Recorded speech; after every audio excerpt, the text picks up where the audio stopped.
You hear a lot in the news, but it's not every day a sit MP levels an accusation quite this They're explosive. definitely not. We're talking about a claim that a member of parliament has directly implicated India's Supreme Court and, incredibly, the Chief Justice himself in basically instigating all the civil wars within the nation. Yeah.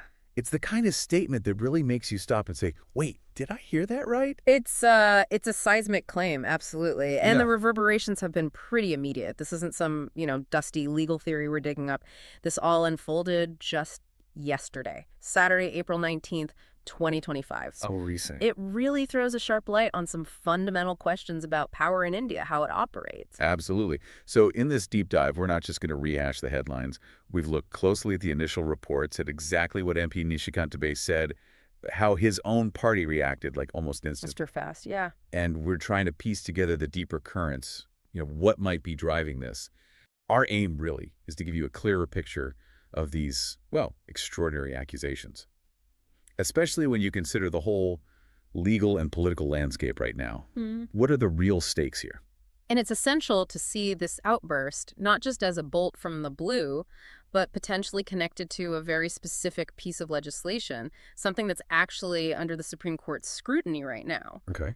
It feels like there's a context here that's pretty crucial to understanding the intensity of these remarks. Okay, let's get right to that initial spark then. It seems to have started with a post on X, formerly Twitter, right? In Hindi, Yep. from BJP MP Nishikant Dubey. That's right. And the gist of it, translated to English, is pretty stark. Something like, if the Supreme Court is making laws, then Parliament should be shut down.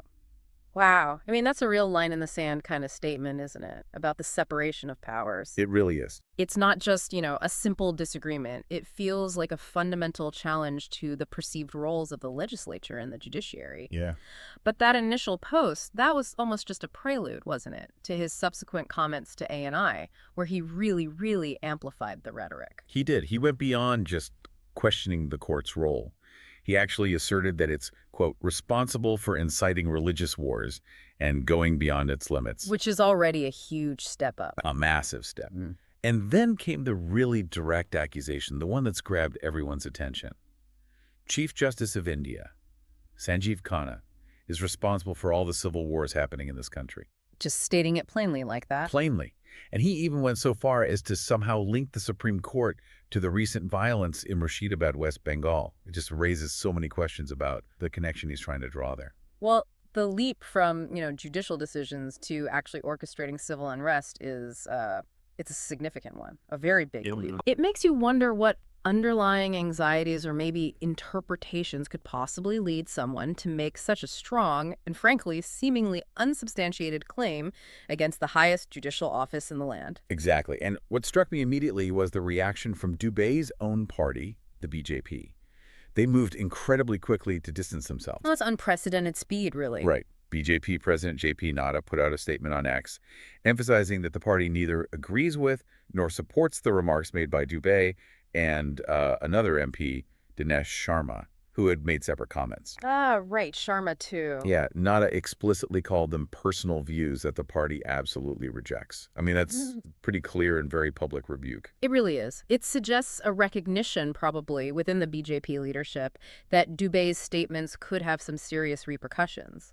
And maybe they don't align with the party's official stance towards the judiciary at this moment. Makes sense. It makes you wonder about the internal dynamics, and the potential damage control they clearly felt was necessary. Right. So let's try to unpack what might have triggered this intense reaction from Dubey. It seems to center around the Waqf Amendment Act 2025. For listeners who might not be deeply familiar, could you maybe break down what this act is actually intended to do? Sure. So think of Waqf properties. They're kind of similar to trusts or endowments, but specifically under Islamic law.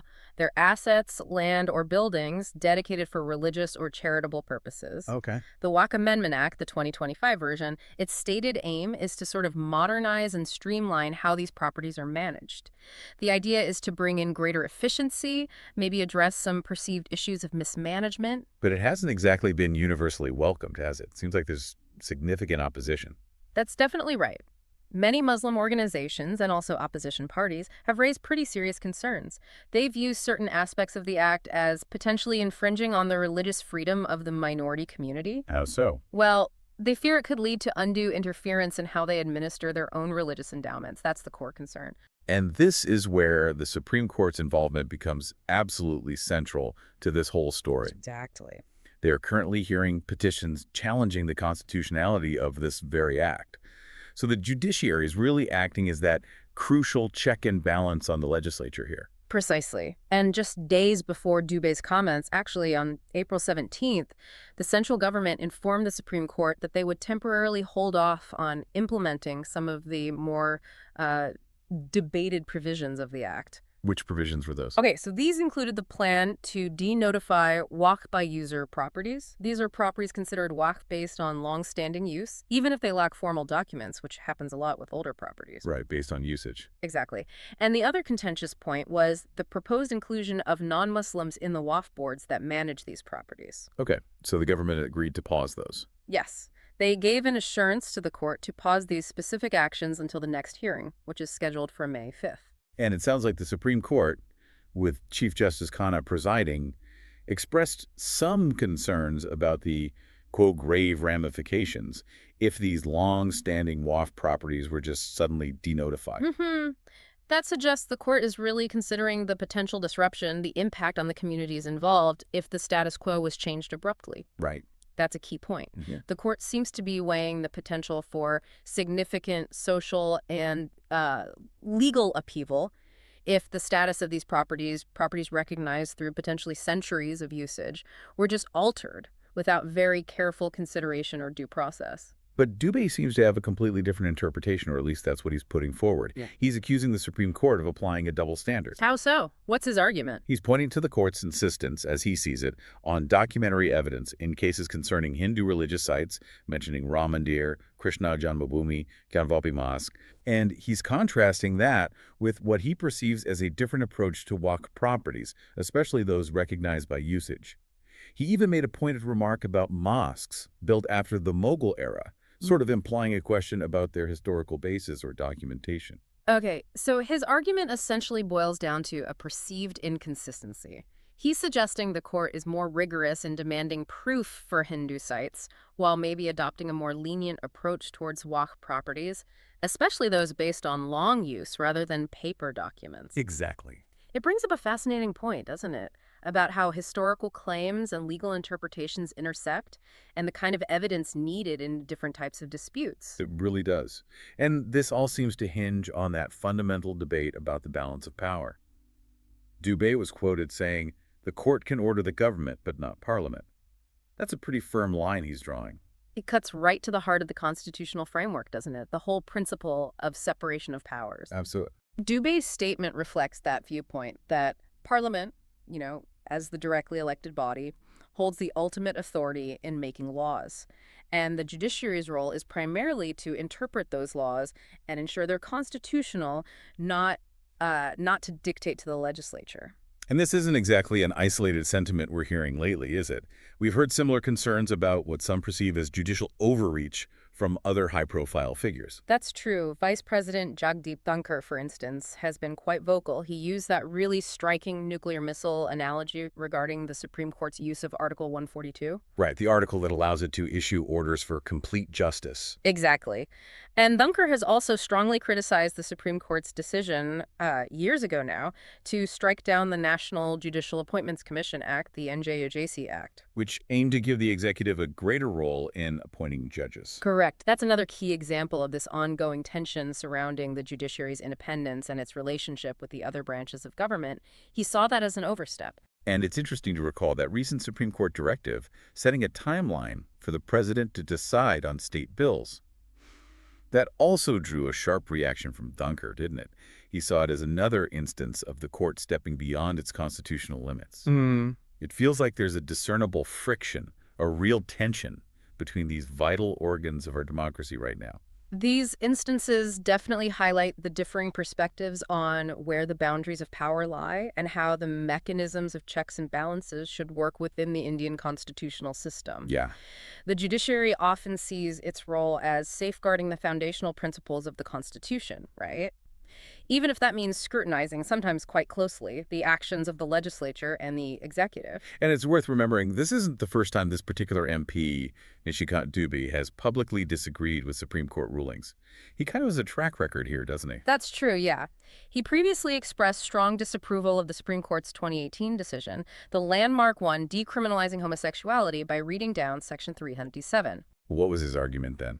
At the time, he argued that this ruling went against the tenets of all religions in India, which is, a rather sweeping generalization given the huge diversity of religious thought here. A very broad statement. Yeah, and he even referenced the Trump administration's views on defining sex at the time, which was an interesting comparative point to bring into the Indian context. And he also wasn't happy back in 2015 when the Supreme Court struck down Section 66A of the IT Act, remember? That controversial law about online content deemed offensive. Right. His argument then, as I recall, was that the section was necessary to curb the misuse of online platforms, things like abuse and misinformation. But the court struck it down on different grounds. Yes, the court's primary reason was its vagueness and the chilling effect it could have, the potential for it to be used to suppress legitimate free speech and dissent online. So these past disagreements, they do offer some context for his current strong reaction. It suggests a pattern maybe of questioning certain judicial interpretations he disagrees with. Okay, so predictably, Dubey's recent accusations haven't gone unchallenged. There's been a pretty strong wave of criticism coming from the opposition parties. Absolutely. Swift and strong. Congress MP Manikam Tagore didn't mince words, calling Dubey's statements defamatory. Did you suggest any action? He suggested the Supreme Court itself should take note, pointing out that these comments were made outside Parliament, so they don't have that parliamentary privilege protection. Interesting point. Another Congress leader, Imran Masood, called the remarks unfortunate and basically pointed out that governments have always faced judicial scrutiny throughout India's history. It's part of the system. And the Aam Aadmi Party. Their spokesperson, Priyanka Kakkar, went further, suggesting the Supreme Court should consider initiating contempt proceedings against Dubey on its own, suo moto. Wow, contempt proceedings. Yeah, that's a serious suggestion. And we also heard from someone with judicial experience, right? A former Supreme Court judge. Yes, Justice Ashok Kumar Ganguly. He weighed in, emphasizing India's secular foundation and the crucial role the Supreme Court plays in safeguarding the Constitution itself. It seems like a wide range of voices are quite critical of Dubey's accusations. Yeah. Justice Ganguly's perspective, coming from within the judiciary, obviously adds significant weight to that criticism. His reminder about secular principles and the court's duty just underscores the gravity with which many legal experts, and certainly the opposition, are viewing these statements. Okay, let's try to fact-check some of Dubey's specific claims now. The most dramatic one, obviously, is the assertion that Chief Justice Sanjiv Khanna is responsible for all the civil wars in India. How do we even begin to assess a claim like that? Well, first and foremost, it's crucial just to state clearly, India hasn't experienced what historians or political scientists would classify as a civil war in the contemporary sense. Right. There have certainly been regional conflicts, terrible instances of communal violence, periods of political unrest, absolutely. But to label these collectively as civil wars and then directly attribute them to the Chief Justice or the Supreme Court, well, it's a significant distortion of reality. And lacks evidence. It completely lacks any factual basis. There's simply no evidence whatsoever to support such a connection. It's an extraordinary claim without backing. Okay. And what about his accusation that the Supreme Court is inciting religious wars? Again, this is highly inflammatory accusation, and it really doesn't align with the fundamental role of the judiciary in a secular state. How so? When the Supreme Court adjudicates on matters involving religion, think of the Ayodhya Ram Mandir dispute, a very sensitive case, or when it reviews the constitutionality of laws like the Waqf Act, its aim is to resolve legal and constitutional questions. Based on evidence presented, legal precedent, and the secular principles that are enshrined in the Constitution. To suggest the court is intentionally provoking religious conflict is a serious misrepresentation of its function. The goal is dispute resolution, not incitement. Got it. He also stated that the Supreme Court is making laws, and that this justifies, in his view, shutting down Parliament. Is that an accurate portrayal of the court's role? No, that's really a fundamental misunderstanding or maybe misrepresentation of the division of powers. Parliament's primary job is to legislate, to create laws. The court's job. The Supreme Court interprets those laws. Critically, it exercises the power of judicial review to ensure those laws are consistent with the Constitution. Landmark cases, like Kesavananda Bharati back in the 70s, affirmed the court's authority to review and even strike down laws if they violate the basic structure of the Constitution. So it checks the laws. It checks them. So while the court's interpretations definitely have a profound impact on how laws are applied and can shape the legal landscape, it is not the primary lawmaking body. That's Parliament. Okay. Then there's this contention about documents that the court demands documents for temples, but not necessarily for Waqf properties. Is there any validity to that argument? Well, there's a nuance here we need to consider. In cases involving historical title disputes, like the Ram Mandir case, detailed documentary evidence about ownership, historical claims, archaeological findings, that's naturally going to be a central focus. It's about proving ownership over centuries. Makes sense. Waqf by user properties, on the other hand, are often defined by their long-standing recognized use as Waqf land. This usage itself is a form of evidence, though it might not always be backed up by extensive formal documentation, especially for very old properties established before modern record-keeping. Well, the nature of the claim is different. Exactly.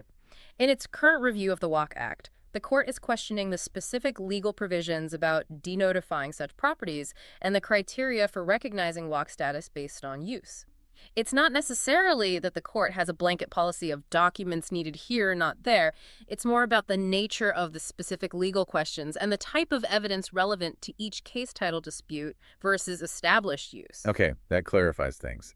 And finally, his claim that decriminalizing homosexuality, Section 377, went against all religions. Yeah, that statement simply doesn't hold up to scrutiny. Not at all. Why not? Because there is a massive spectrum of interpretations and beliefs within all major religious communities in India. You can't paint them all with one brush. Many progressive religious groups, leaders, and individuals actually welcomed the decriminalization of homosexuality As a positive step. as a significant step towards greater equality and recognizing fundamental human rights. The Supreme Court's decision itself wasn't based on interpreting religious doctrine anyway. It was grounded firmly in constitutional principles: equality, liberty, dignity, privacy, not theology. Right, the constitutional basis. Yeah. Okay, so looking at the bigger picture now, pulling back from the specifics, what does this whole episode really tell us about the state of affairs? I think it really highlights the inherent tensions, doesn't it? And the sometimes quite contentious dynamic that exists between the three key pillars of India's democratic framework: the judiciary, the legislature, and the executive. It's always a balancing act. How so? Well, the Supreme Court sees itself, and is constitutionally mandated, as the ultimate guardian of the Constitution. It feels empowered to scrutinize and, when necessary, invalidate laws or actions by the government or parliament that it deems unconstitutional. But others see it differently. Exactly. Conversely, you have voices within the legislature and the executive, like Dubeys or Dankars, who believe the court is sometimes overstepping its bounds, encroaching upon their legitimate spheres of authority, lawmaking, and governance. And why should someone listening to this, maybe someone who isn't a political junkie or a legal expert, why should they care about these kinds of high-level debates between institutions? Yeah, it's a fair question, because these debates have tangible, real-world consequences for everyone. Take the Waqf Act, for example. Okay. It governs a significant amount of property, often used for public welfare, things like schools, hospitals, orphanages, charitable activities. How this act is ultimately implemented and interpreted by the courts will directly impact the management and utilization of these resources, which affect communities on the ground. So it's not just abstract legal stuff. Not at all. Similarly, that discussion about the timeline for presidential assent to state bills, that has implications for how quickly laws get enacted. Laws that can affect everything from, education and healthcare to local infrastructure and taxes in different states. Right. And maybe more broadly, the nature of this relationship, how the judiciary, the legislature, and the executive interact and check each other, that shapes the very foundation of our democracy and the protection of our fundamental rights as citizens. It matters deeply. So as you reflect on all of this, what's your key takeaway? Is Dubey's outburst A legitimate, albeit harsh, criticism of the Supreme Court that deserves consideration? Or is it something else entirely, maybe politically motivated? It's complex. And what do you make of that swift and really decisive reaction from his own political party, distancing themselves so strongly? What does that signal? And ultimately, what does this whole incident reveal about the robustness, maybe the stresses facing India's democratic institutions today? It certainly gives us a lot to consider, doesn't it? It really does. It underscores the vibrant, yes, but also at times the quite strained interactions that are actually part of a healthy democracy, one that has a clear separation of powers and relies on an independent judiciary. So the tension isn't necessarily bad. The tension itself isn't inherently bad. The Constitution provides the framework for navigating these very tensions. And the ongoing dialogue, even when it gets as sharp and frankly as accusatory as this, is ultimately perhaps a sign that these fundamental questions about the distribution of authority, about the interpretation of our core legal principles, remain vital and are being actively, if sometimes contentiously, debated. That debate is crucial.